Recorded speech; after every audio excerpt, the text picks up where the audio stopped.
ভোর 3টা থেকে 5টার মধ্যে যাদের প্রত্যেক দিন ঘুম ভেঙে যায়, কথাগুলো লিখে নেন, মনের মধ্যে লিখে নেন। স্বামী প্রেমানন্দ মহারাজের কথা। প্রত্যেক দিন ভোর 3টা থেকে 5টার মধ্যে যাদের ঘুম ভেঙে যায়, বাথরুমের জন্য হোক, কোনো কারণে হোক, এটা ভগবান উপর থেকে আপনাকে সংকেত দিচ্ছে।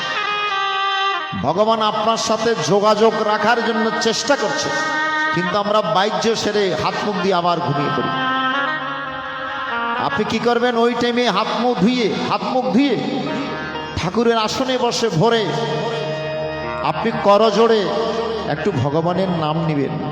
কোন শুরু? হরে কৃষ্ণ হরে কৃষ্ণ কৃষ্ণ হরে হরে হরে রাম হরে রাম রাম রাম হরে হরে